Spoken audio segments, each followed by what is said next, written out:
Hi, and welcome back to Felicia Reads. Thank you so much for joining me. I just finished the book Ring Shout by Djèlí Clark.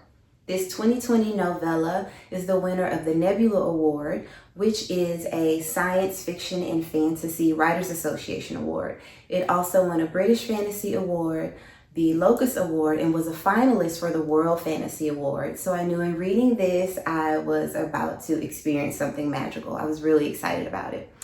The author, Djèlí Clark, uses this pen name because he's also a professor, and he uses it to differentiate between his literary work and his academic work. So I want to dive right in. This book is vivid, it's very visceral. There are parts where it gets real gooey and fleshy and just surreal and fantastical. So if you like really kooky, very surreal characters, you are really going to enjoy this book. It jumps right at you from the beginning. The very beginning of the book starts very action-packed.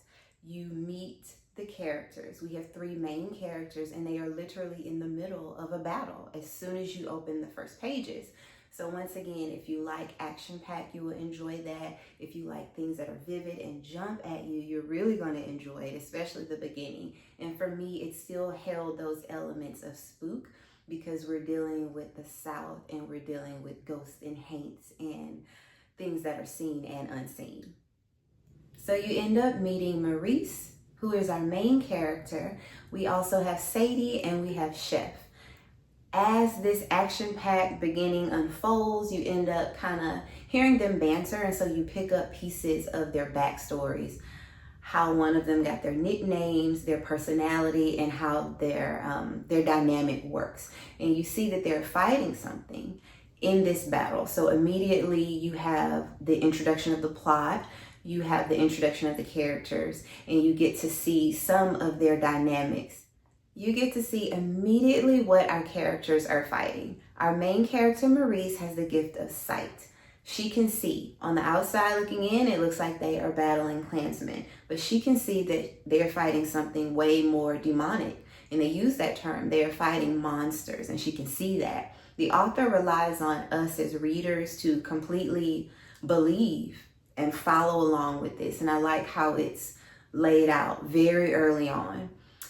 This introduces the concept of conjuring, this theme of conjuring that you will see throughout the book. Through the inner dialogue of Maurice, our main character, you start putting pieces together and realize that these monsters, these demons have been conjured up intentionally. Before I go more into that, I do want to share that our author, Djèlí Clark, employed the wisdom of traditional Gullah performers, McIntosh County Shouters, and he also worked with Eden Royce, the author of 2021's Root Magic, to work on the Gullah and Geechee tradition and language and culture.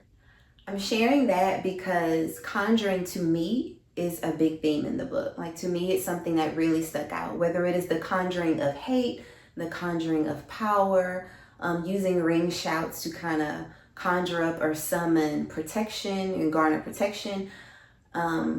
Conjuring seems to be the thing pushing the story forward. I will say, to me, it falls under fantasy for sure, but there's also like this really good historical fiction because Birth of a Nation, the film Birth of a Nation, is used in the story as a plot piece. We know that this film was contentious, charged, controversial. We also know that historically the NAACP got involved with this film. There were lots of protests. People protested inside of movie theaters, trying to block people to go see it. I do believe the NAACP also tried to ban it. They either tried to ban the movie or ban certain parts of it. So it was a very charged film, and there was the resurgence of the Klan, and he used this to move the story along, and I thought, honestly, that was really brilliant. So in this book, you see the intentional use of hate, of racial divide, of violence to create and conjure up these monsters that have nothing but bloodlust and who are no longer human. Once again, it is a fantasy, so it is a fantastical book. But what I do like is, as I was reading it, it just rang true. There are like some humorous parts, right? Like we know it's fantasy, it's very surreal, but the characters and their banter, it reminded me of movies like They Clone Tyrone or Sorry to Bother You, where you have this really heavy plot, and as it's moving along, like the beat of it, there's like almost like a slightly humorous, fantastical rhythm to it.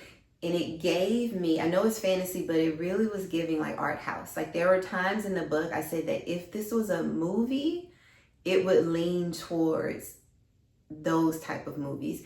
And there are also, because it's so vivid, I also felt like this book could be like a mini series on some streaming platform, because it was very vivid. It had these moments of humor. It's dealing with this heavy topic, but it's also action packed. As the plot moves along, we know that our heroes always enter into a certain, like a journey. Like, so there's the main plot, obviously, that the audience will see, that we're reading, but we also have like a plot for them, like something within themselves that they have to work on.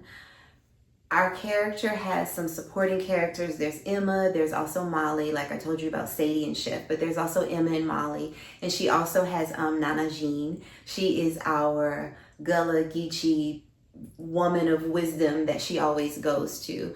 And so you do have these supportive characters, but around, I would say, the second act, a little bit past the midpoint, much like every hero in a book, the hero has a part of the journey that they typically have to do alone.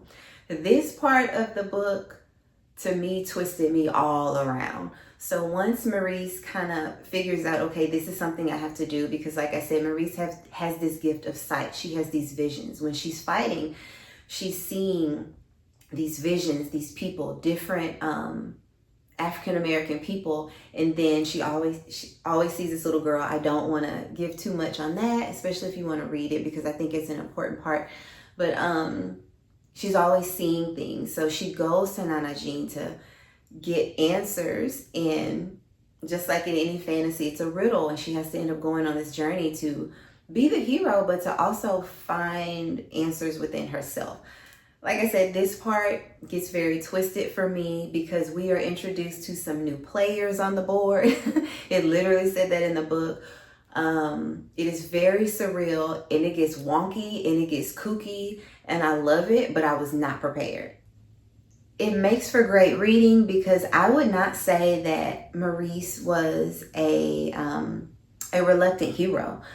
She had questions. She had questions about herself. She had questions about why she had this power, why she had the gift of sight, but she never seemed reluctant. Like, even though this is a fantasy and she is fighting, she also felt like her character was compelled and really wanted to do it, because in real life, the Klan was really hurting her people, hurting her community. So I didn't get this reluctant hero thing that you sometimes see in books and movies. She really wanted to move forward, and she was willing to sacrifice herself. Through this part of the journey that our hero has to take alone, that is when we are introduced to this really beautiful scene. Not going to give too much away because I think it deserves the surprise that it gave me. But if you love the Southern spook, you love haints, you love the ghosts and talking to spirits and the blue bottle trees, it will probably be your favorite part.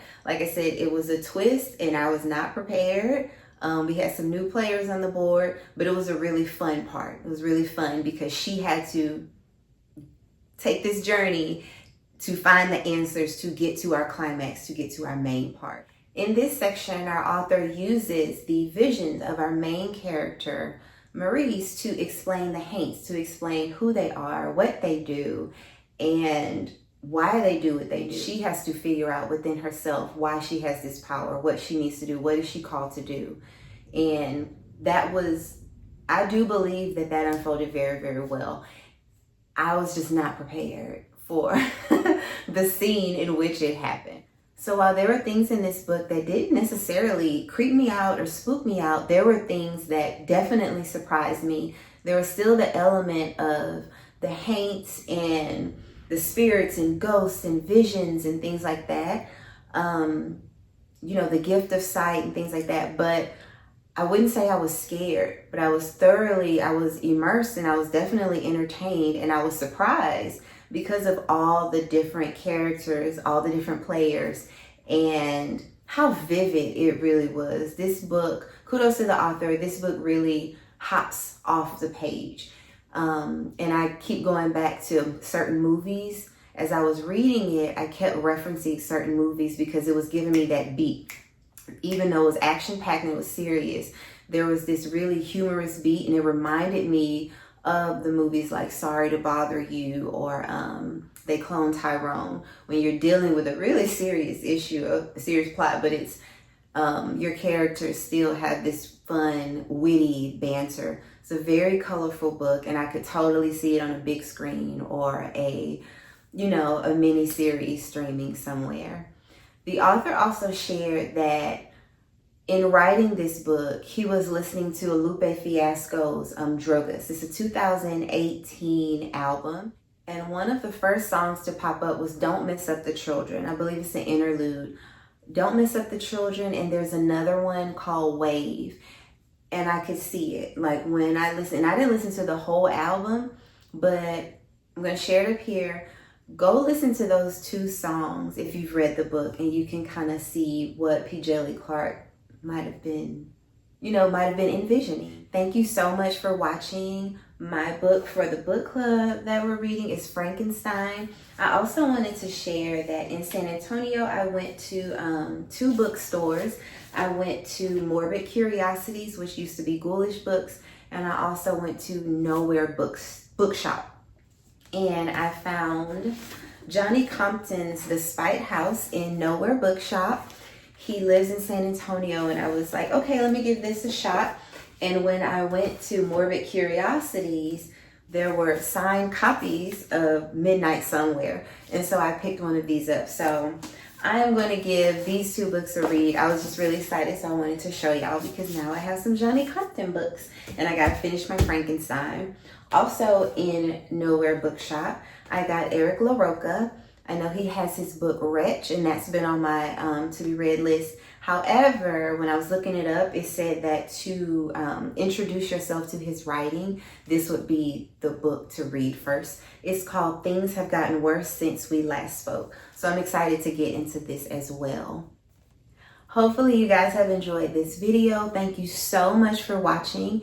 Make sure you like and subscribe. You can also share. I will see you next time.